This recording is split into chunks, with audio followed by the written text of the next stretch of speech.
Bonsoir à tous et bienvenue sur C8 pour un nouveau voyage au bout de la nuit, une nouvelle soirée littéraire. Alors ce soir, je vais continuer un livre marin, donc Matelot de Pierre Loti, sous son vrai nom Louis-Marie Julien Viveau, qui est né à Rochefort en 1850 et décédé à Hendaye en 1923. C'est un écrivain et officier de marine française. La plupart de ses œuvres est d'origine autobiographique. Je vais vous lire un petit commentaire sur sa vie, en fait. En juillet 1913, déjeunant chez la princesse Alice de Monaco, dans son château de Haut-Buisson, elle dit « Loti avait la figure fardée de rose et portait pour se grandir des talons échasses. » Parce qu'apparemment, il était petit.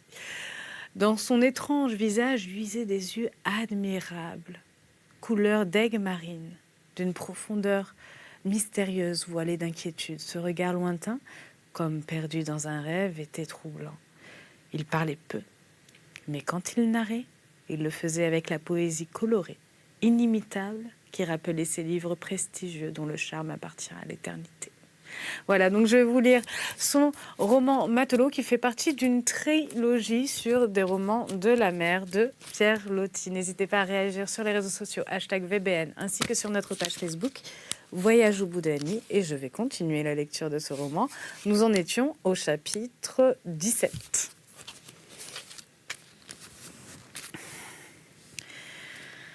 Ce même été, un beau soir d'août, Jean et sa mère étaient à leur fenêtre, accoudés au large appui de granit, sur le coussin rouge. Entre deux, un long orage venait de passer. Un long et cruel désaccord. Le seul, il est vrai, depuis leur mauvais jour lointain. Mais à présent, c'était apaisé, pardonné, et ils se retrouvaient. Voici son temps obligatoire de matelot étant près de finir. Sa mère aurait voulu qu'il fît la seule chose raisonnable, qu'il restât là, à Brest, pour suivre des cours d'hydrographie. En travaillant bien, croyait-elle, il aurait pu être reçu l'année suivante et entrer comme officier dans quelque grande compagnie de paquebots, du côté de la Méditerranée. Peut-être. Et alors tout l'avenir s'éclairerait. Mais Jean, qui, pendant sa campagne, n'avait pas ouvert un livre de mathématiques, ne s'était occupé que de la partie vivante du métier marin, sentait aujourd'hui dans sa tête l'algèbre et la trigonométrie à l'état d'écheveau mêlés, indébrouillable, et s'imaginait avec une enfantine frayeur qu'il aurait toutes les peines du monde à remettre au point voulu ces abstractions-là. D'économie, il n'en avait pas fait non plus pendant tous ses jours dans des ports d'Amérique. Donc il faudrait que l'aiguille de la brodeuse d'or fût constamment à l'ouvrage et lui, un peu mécontent de lui-même, ne pouvait se faire à cette idée de vivre à 21 ans du travail de sa mère. Difficile à conduire toujours malgré son bon cœur d'enfant. Il était déjà obstiné et sombre avec les yeux changés, avec la voix brève des mauvais jours, quand sa mère lui avait fait un reproche maladroit comme jadis, un de ces reproches de tendresse, malentendu qui, pour un temps, ferme le cœur. Alors il s'était buté, avec un entêtement silencieux, ayant en lui-même un autre projet très facile et très tentant, qui le délivrerait de tout, se rengager dans la flotte. D'ailleurs, cette vie-là le tenait encore, par son charme inexpliqué, que tant de jeunes hommes subissent. Et c'était fait depuis la veille, signé, définitif. Et il avait, sans rien dire, contracté un nouveau pacte avec le col bleu pour 5 années.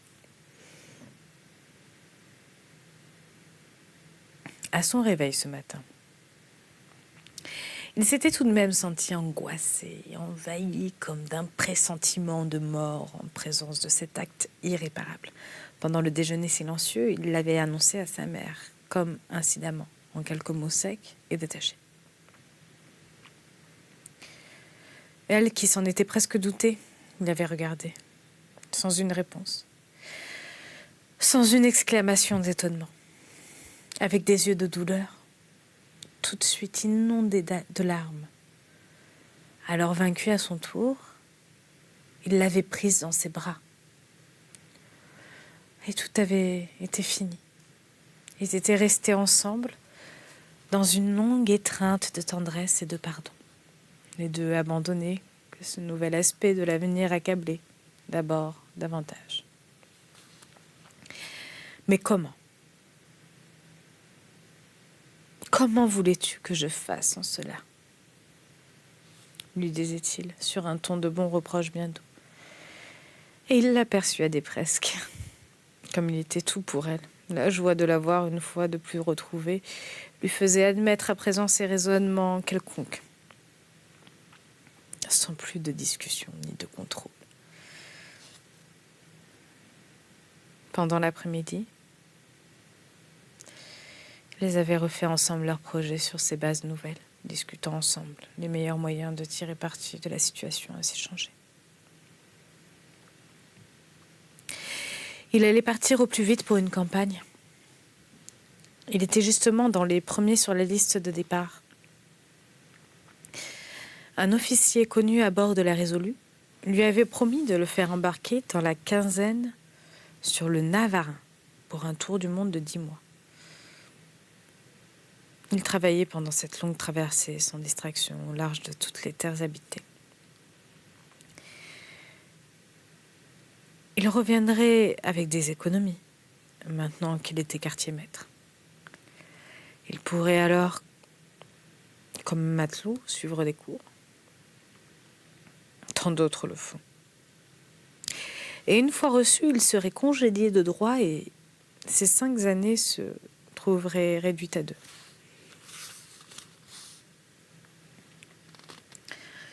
Tout à fait d'accord, apaisé, résolu, et il regardait par leur fenêtre.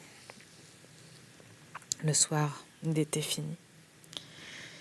Il réfléchissait en silence, promenant les yeux dans ce cadre morne et triste qui était par hasard devenu le leur et où, par degrés, s'obscurcissaient les choses.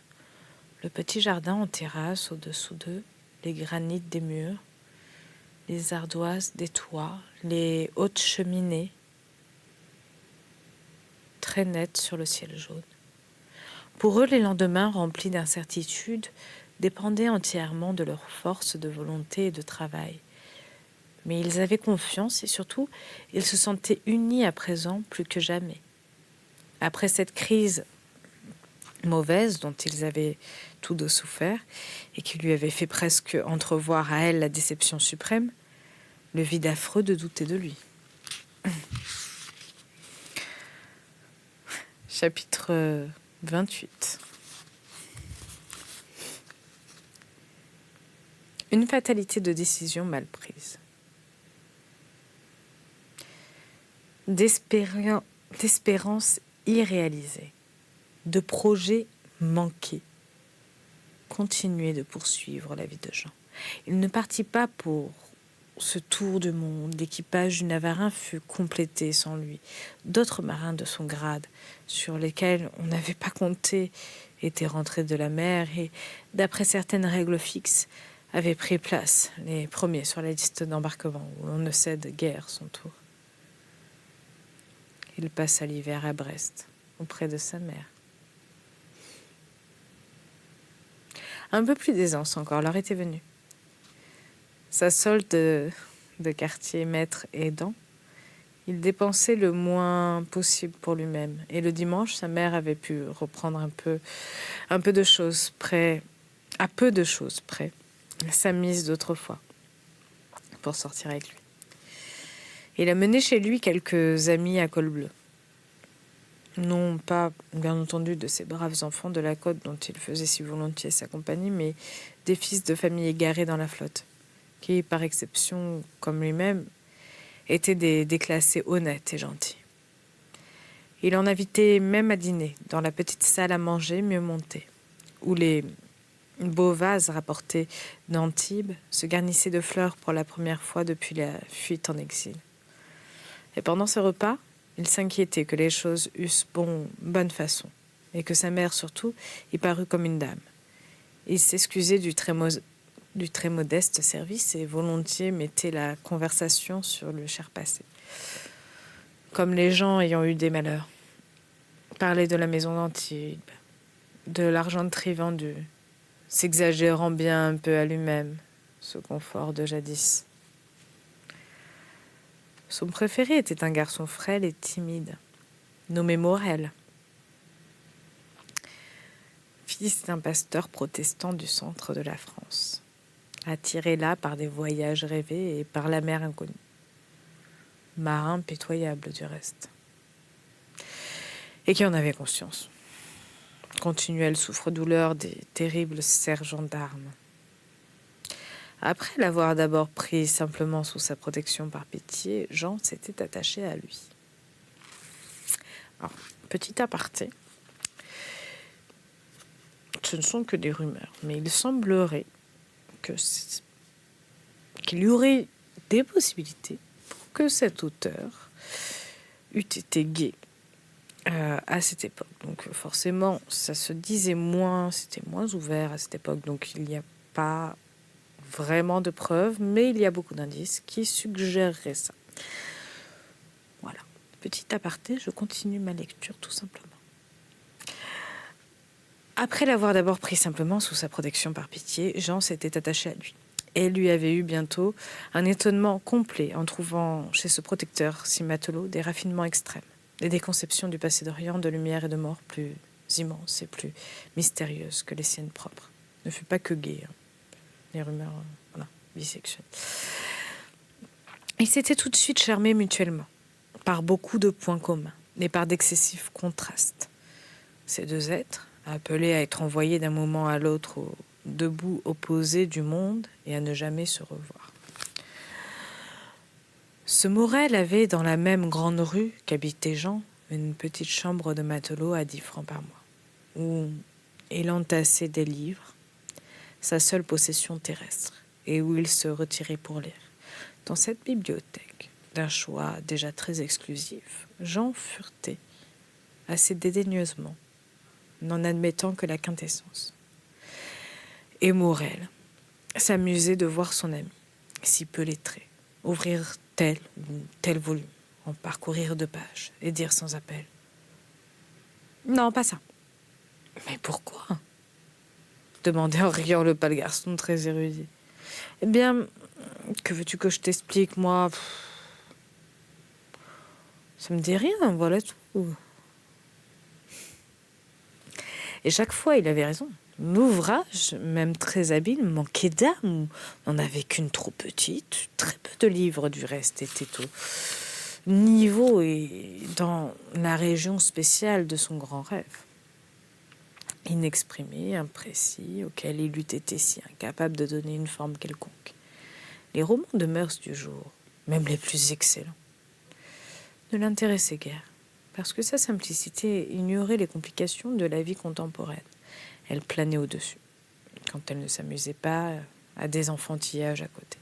Ainsi, il relisait volontiers, 3 fois de suite, un chapitre de l'Apocalypse sous la tentation de saint Antoine de Flaubert ou quelques sombres visions antédiluviennes de Rosny. Mais il lui fallait de telles choses. Ou alors, pour s'en reposer, des drôleries stupéfiantes et suprêmes de Jeanne Noire. En somme, la rencontre de ce Morel aurait eu sur lui une influence inattendue, aurait augmenté et affiné sa faculté de concevoir et de souffrir. Car jamais il n'avait tant lu qu'avec lui, pendant ses veillées d'hiver. De temps à autre, il lui arrivait tout de même de délaisser l'honnête coin du feu des... Pardon. Excusez-moi. Il fait chaud-froid en ce moment, donc j'ai attrapé un petit... De temps à autre, il lui arrivait tout de même de délaisser l'honnête coin... J'ai trop envie de tousser. Ah, mais j'ai trop envie de tousser. Voilà. Donc je reprends ma lecture, excusez-moi. Je finis ce paragraphe et je vous laisse. De temps à autre, il lui arrivait tout de même de délaisser l'honnête coin de feu des lecteurs pour des équipées de femmes. Ce soir-là, il tenait presque autant à se cacher du sérieux Morel qu'il le croyait chez sa mère, que de sa mère, qui le croyait à la caserne. Alors il tâchait de s'en tirer par des mensonges d'écolier, des ruses de peau rouge, qui parfois lui réussissaient. Voilà, je vous laisse donc sur... On me dit qu'il faut tenir encore, on n'a fait que 15 minutes. Donc je vais tousser, 2 secondes. Non, je transmets au réalisateur que j'ai juste envie de pleurer en même temps, mais c'est pas grave. Voilà, donc bon, finalement, on arrête, on continue. Ah, on continue. Sauf que je sais plus où j'en suis. Mais c'est pas grave. Ah, voilà. Donc nous en étions au chapitre 29. Désolée. À la fin de l'hiver, comme venait de sonner ses 22 ans, arriva l'ordre de départ que, dans son oublieuse insouciance, il ne désirait même plus. On l'expédiait dans un autre port avec un détachement pour aller de là à Dakar et faire partie pendant 18 mois de l'équipage d'un bateau stationnaire au Sénégal. Il connaissait Dakar pour y avoir touché avec la Résolue. Et à ce seul nom de Sénégal, il revit l'infini des sables. Les languissants soies rouges où s'abaisse sur le désert un soleil énorme. Il allait donc pénétrer au fond de ce pays des hommes noirs par le long fleuve, qui sert de route aux hommes d'Europe. Tout cela l'attirait étrangement. Surtout la rive saharienne, l'impénétrable rive des morts. Par faveur tout à fait spéciale et rare, on l'avait laissé libre, sur sa parole, le dernier soir. Il devait à minuit, quand le détachement passerait sous sa fenêtre pour se rendre à la gare, descendre bien vite le rejoindre, au coup de sifflet d'un des chefs. Il invita à ce dernier dîner le frêle fils du pasteur. Son sac de matelot en toile blanche était posé par terre à côté de la table, fermé, prêt à être mis à l'épaule. Tous trois parlaient à peine, sous cette oppression spéciale que cause l'approche des grands départs des fins des morts. Que cause l'approche des grands départs, des fins, des morts. Jean vit que sa mère avait préparé son manteau et chapeau pour sortir, et comprit. « Maman, non. Ne viens pas jusqu'à la gare. »« Va, » dit-il d'une voix infiniment douce en prenant une de ses mains qui était posée sur la nappe. Et devant son pauvre regard déçu qui semblait lui demander humblement pourquoi. Eh bien, c'est qu'il y a les autres, vois-tu. Non, ne viens pas. J'aime mieux t'embrasser ici. Morel me conduira, lui, s'il le veut. Après dîner, ils s'assirent devant le feu pour attendre, causant très peu avec de longs intervalles de silence. Les deux matelots fumant des cigarettes, la mère près de son fils lui tenant une main dans les siennes.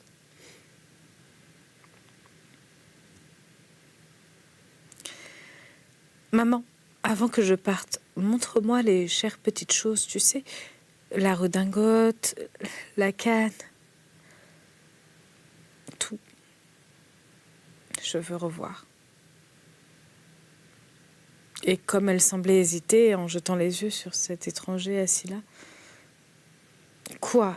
À cause de Morel? Ça m'est bien égal qu'il soit là. Lui, par exemple. Il en fait autant, tu sais.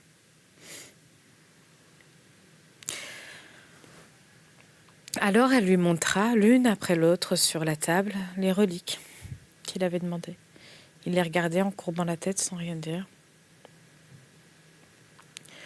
Lançant à intervalles réguliers une mince fumée grise de tabac d'Orient, Et à mesure qu'elles disparaissaient, enveloppées de nouveau dans leur petit suaire de mousseline, il éprouvait des impressions d'irrévocables. Jamais. Comme le soir, il avait fermé pour la dernière fois la porte du jardin du Carigou. Tout à coup, par l'entrebâillement de la fenêtre, un bruit lourd monta de la rue endormie. Un martèlement de pas cadencés sur les pierres, et puis l'appel aigu d'un sifflet de manœuvre. Quoi ? Déjà le détachement qui passait ?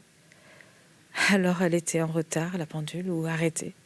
Il n'avait pas cru qu'il fût si tard. Avec une sorte d'effarement, Jean étreignit sa mère de tout son cœur dans un grand baiser d'adieu, et jetant son sac sur l'épaule suivi de Morel, il descendit 4 à 4 l'escalier de granit. Une lampe à la main pour l'éclairer, elle le regarda si vite descendre glacé sans parole, puis courut ouvrir toute grande la fenêtre pour essayer de le revoir dans la rue. Mais non, rien qu'un groupe confus d'hommes qui s'en allaient, une masse noire qui s'éloignait dans la nuit, sous une fine pluie froide. Lui, au contraire, en se retournant, la voyait bien encore là-haut, dans le carré lumineux de la fenêtre. Quand la masse noire fut bien perdue, le bruit des pas plus assourdi, elle referma les vitres et fut seule. Sans larmes, comme hébétée, toute tremblante, avec une sueur, sous une sorte d'impression de suprême écrasement qu'elle ne connaissait pas, que les autres départs de Jean ne lui avaient pas causé. Elle se laissa tomber sur une chaise devant le feu mourant et prit dans ses doigts incertains une cigarette à lui qui finissait de s'éteindre sur la pierre de la cheminée. Voilà, c'est ainsi que se termine donc ma troisième lecture de ce roman qui a failli me coûter quelques larmes de tous. Voilà, j'espère que vous avez passé un agréable moment. En tout cas, moi, oui. Et je vous souhaite à tous une agréable soirée. À tout bientôt pour la suite de la lecture.